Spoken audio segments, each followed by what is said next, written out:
Trade with Kamran Bhavani. क्या आप stock exchange में इन्वेस्ट करके पैसा कमाना चाहते हैं तो हमारे ग्रुप को ज्वाइन करें। हम आपको देंगे बर वक्त और बेहतरीन मशवरे। हमारे पास अकाउंट खोलने और ग्रुप ज्वाइन करने के लिए इन व्हाट्सएप नंबर पर राब्ता करें। कामरान मेमन भवानी 0345 826 4499। बिस्मिल्लाहिर्रहमानिर्रहीम। अस्सलाम वालेकुम मेंबर्स, मैं कामरान मेमन भवानी हूं। आप देख रहे हैं यूट्यूब का चैनल जिसको क्लेम या ब्लेम नहीं है। कल के वीलॉग के अंदर आपको स्टॉप लॉस दिया गया था 45,850 का स्टॉप लॉस रखे और मार्केट में व्यू तेजी है। मार्केट में आप देखेंगे कि सेक्टर वाइज यानी काम भी होगा और इंडेक्स अपने न्यू हाई की तरफ मूव करता रहेगा। आज हमने देखा कि मार्केट का आगाज भी पॉजिटिव हुआ और मार्केट मुसलसल पॉजिटिव भी रही। तकरीबन 486 पॉइंट प्लस हाई लेवल बना के मार्केट 46,540 का हाई बना के 46,417 के करीब क्लोज रही 362 पॉइंट प्लस के साथ। 298 मिलियन के वॉल्यूम्स हुए थे कल और आज हुए 319 मिलियन के वॉल्यूम्स, यानी कि वॉल्यूम में भी इजाफा हुआ। इसके अलावा अगर देखा जाए तो सेक्टर शिफ्टिंग एंड स्वैपिंग में काम होता रहा। कभी जैसे कि एक सेक्टर में परफॉर्मेंस आती रही, ऑटो सेक्टर में परफॉर्मेंस आई, फिर हमने रिफाइनरी में परफॉर्मेंस देखी, लास्ट में हमने ऑयल में परफॉर्मेंस देखी। इस तरह सेक्टर शिफ्टिंग एंड स्वैपिंग चलती रही। छोटे स्टॉक्स भी अगर हम देखें तो छोटे सेक्टर स्टॉक्स भी चलते रहे जिसमें हमने कॉल्स भी दी, लोड्स की कॉल दी, एजीएल की कॉल दी, WTL देखा जाए तो पार्क इलेक्ट्रॉन, WGL, मुख्तलिफ छोटे स्टॉक की भी कॉल दी गई। ऑयल सेक्टर में OGDC एंड PPL की कॉल दी गई, जबकि ऑटो सेक्टर में देखा जाए तो होंडा कार एंड PSMC ने परफॉर्म किया। इसके अलावा साजगार इंजीनियरिंग की कॉल दी गई और बहुत सारे कॉल दी गई। अल्हम्दुलिल्लाह इनके टारगेट्स अचीव हुए। टॉप वॉल्यूम लीडर देखें तो WTL, Fauji food, K electric, OGDC top volume leader है।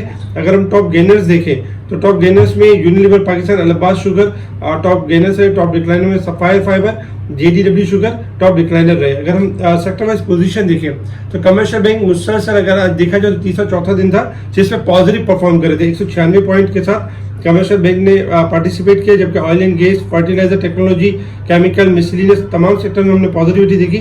नेगेटिव साइड पर देखें तो इन्वेस्टमेंट बैंक, शुगर देखा जाए तो इंजीनियरिंग, ग्लास एंड सेरामिक्स, इनमें हमने स्लाइटली यानी कि गिरावट देखी। इसके अलावा अगर हम कुछ न्यूज़ के ऊपर नजर डालें तो डॉलर जो है आपका तकरीबन 288.52 पैसे के पास ट्रेड कर रहा है। आज भी इजाफा हुआ और पाक रुपीज डेप्रिशिएट हुआ। इसके अलावा के इलेक्ट्रिक के दीगर दो इन्वेस्टर्स के पास 31.20% शेयर हैं, जबकि के इलेक्ट्रिक के हवाले से ये कोशिश होगी कराची की आवाम को आधी कीमत पर बिजली मुहैया की जाए। शहरियार चिश्ती साहब का कहना था, जबकि एशिया पाक इन्वेस्टमेंट ने के इलेक्ट्रिक के बराह रास्त कंट्रोल के लिए कोशिशें शुरू कर दी हैं।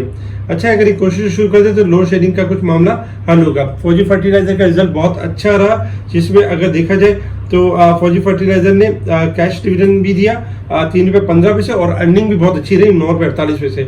इसके अलावा होंडा कार का भी रिजल्ट बहुत अच्छा रहा। अगर देखा जाए लास्ट ईयर से तो EPS थोड़ी कम थी, लेकिन अगर देखा जाए तो 1 रुपये 2 पैसे EPS है। मुसलसल रूमर्स फैलाई जा रही थी कि ऑटो इंडस्ट्री तबाह हो रही है, बंद करके जा रही है, लेकिन हमने देखा कि इस सिचुएशन में भी ऑटो इंडस्ट्री ने अच्छा परफॉर्म किया और अच्छी अर्निंग यानी पॉजिटिव अर्निंग आई। और इवन इसी वजह से आज इनमें हमने ऊपर के लॉक भी देखे। बाकी रिजल्ट भी आपके स्क्रीन के ऊपर है जिनमें ये रिजल्ट यानी आते रहे। इसके अलावा पाक रुपीज हमारा डेप्रिशिएट हो रहा है। रशिया अनहैप्पी है यानी कि विद पाकिस्तान स्लो प्रोग्रेस की वजह से, जबकि अगर हम देखा जाए तो पाकिस्तान के मसाइल अब भी वही है कि यानी कि 31 तारीख को यानी इंटरेस्ट रेट में इजाफा हो सकता है, जिसकी वजह से बैंकिंग सेक्टर और रिफाइनरी सेक्टर भी इंप्रूव हो रहा है। और जबकि अगर दीगर सेक्टर देखें तो इंटरेस्ट रेट का बढ़ना थोड़ा नेगेटिव है, लेकिन चूंकि मार्केट एक पॉजिटिव मोमेंटम के ऊपर है इससे मार्केट परफॉर्म कर रही है। अगर हम सेक्टर यानी कि इंटरनेशनल मार्केट की तरफ मूव करें, इंटरनेशनल मार्केट में क्रूड ऑयल का व्यू कल दिया गया था कि क्रूड ऑयल आपका 78 से लेके $80 तक जा सकता है। 79 का लेवल टच कर चुका है, इस वक्त $70.70 के पास है, $79.50 यानी कि स्टॉप लॉस अगर ये ब्रेक होगा तो अपसाइड की तरफ है, अदरवाइज 78 से 77 का लेवल टच कर सकता है। गोल्ड सिल्वर में अगर हम देखें तो गोल्ड आपका गिरावट की तरफ है $3.5, जबकि सिल्वर में भी देखा जाए तो 10 सेंट यानी कि तकरीबन 16 सेंट का इजाफा है। गोल्ड सिल्वर आपका डिक्लाइन कर सकते हैं क्योंकि जो कल अगर देखा जाए वेडनेसडे की नाइट को यानी कि मॉनेटरी पॉलिसी अमेरिका में, तो उसके बाद हम गोल्ड सिल्वर में यानी कि इजाफा देखेंगे, उससे पहले मार्केट में करेक्शन देखेंगे। अगर हम मार्केट की बात करें support level and resistance level 46,625 हमारा यानी कि रेजिस्टेंस लेवल होगा, 46,201 हमारा सपोर्ट लेवल होगा। मार्केट 723 पॉइंट ओवरबोट है, जबकि साल के हिसाब से अगर हम देखें तो 3,419 पॉइंट ओवरबोट की साइड पर आ चुके हैं। ये फिगर थोड़ा सा आउट फिगर है और मार्केट ओवरबोट की साइड पर परफॉर्म कर रही है। टेक्निकल ग्राफ के हिसाब से अगर हम मार्केट की पोजीशन देखें तो देखिए इस वक्त अगर हम पोजीशन देखें मार्केट की, no doubt market daily basis पे एक न्यू हाई लेवल ब्रेक कर रही है और मार्केट का न्यू हाई लेवल ब्रेक करना ही मार्केट में तेजी की अलामत है, यानी मार्केट अपनी तेजी के मोमेंटम को कंटिन्यू कर रही है। इसी तरीके से इंडेक्स का जो कल के दिन के लिए जो स्टॉप लॉस होगा यानी कि शॉर्ट ग्राफ के हिसाब से 46,000 यानी कि 200 यानी कि 46,250 का स्टॉप लॉस होगा। अगर मार्केट इस लेवल को ब्रेक करती है तो मार्केट के अंदर करेक्शन स्टार्ट होगी 46,250 के बाद। अदरवाइज अगर मार्केट इस लेवल को ब्रेक नहीं करती और 100-150 प्लस ओपन होती है तो मार्केट मजीद न्यू हाई की तरफ जाएगी और ऐसा ऐसा स्टॉप लॉस ट्रेल होता रहेगा। जैसे आज भी हम स्पेशल ग्रुप में स्टॉप लॉस ट्रेल करवाते रहे, जैसे कि 45,800, 46,050, फिर 46,250 और 350। फाइनली इसको ट्रेल कराते गए और कहते रहे कि बाय ऑन डिप की स्ट्रेटेजी के ऊपर रहे और हाई साइड पे प्रॉफिटिंग करें और अच्छे स्टॉक चूज कर सकते हैं स्टॉप लॉस के साथ। इसी तरीके से अगर हम शॉर्ट ग्राफ को देखें तो शॉर्ट ग्राफ ओवरबोट भी है और इंट्राडे में मार्केट कोई ना कोई सेक्टर की वजह से एडजस्ट कर लेती है।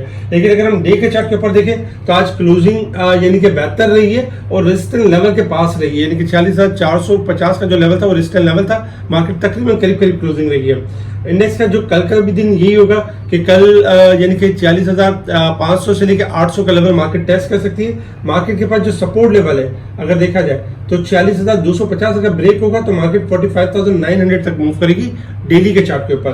तो कोशिश ये करनी है कि अपने स्टॉप लॉस के साथ ट्रेडिंग करनी है, अच्छे स्टॉक्स बाय ऑन डिप की स्ट्रेटेजी के साथ काम करना है। इसके अलावा अगर हम देखें तो मार्केट के अंदर यानी कि बहुत सारे टॉपिक्स जो कल के लिए जो बेहतर स्टॉक्स हो सकते हैं। ऑयल एंड गैस सेक्टर आपका परफॉर्म कर सकता है क्योंकि इसमें एक्यूमुलेशन हो रही है, जिसमें OGDC, PPL, Pakistan oil field, PSO अच्छा परफॉर्म कर सकते हैं। इसके अलावा हेस्कोल भी आपका थोड़ा चल सकता है। अगर हम छोटे स्टॉक की बात करें तो लोड्स कल भी आपका यानी कि अच्छी मूव दे सकता है, 8.5 से 9.5 के दरमियान जा सकता है, वहां प्रॉफिटिंग बनती है।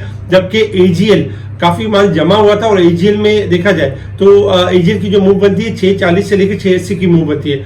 तकरीबन अगर देखा जाए तो एजीएल की मूव यही होती है कि 4.5-5 के दरमियान जमा होता है, 6.5-7 के दरमियान सेलिंग होती है। इसके अलावा अगर हम देखें और स्टॉक्स के हवाले से तो कल टेक्नोलॉजी में नेटसोल आपका बेहतर वर्क कर सकता है। टीआरजी अगर 4 का लेवल मेंटेन कर जाता है तो टीआरजी भी ऊपर की तरफ जाएगा। शेल पाकिस्तान के हवाले से आज हमने देखा कि थोड़ा हायर पे गया लेकिन आज यानी कि एक प्लस तो क्लोज रहा लेकिन 136 के पास और एक अच्छी मूव नहीं दिखाई। लेकिन ओवरऑल जो शेल पाकिस्तान का रेजिस्टेंस लेवल है 140 रुपए, अगर ये ब्रेक हो जाता है तो नेक्स्ट टारगेट होगा 150 रुपए। शेल पाकिस्तान अगर थोड़ा 4-5 रुपए डिस्काउंट पे मिलता है तो बाय ऑन डिप की स्ट्रेटेजी के ऊपर रहना चाहिए।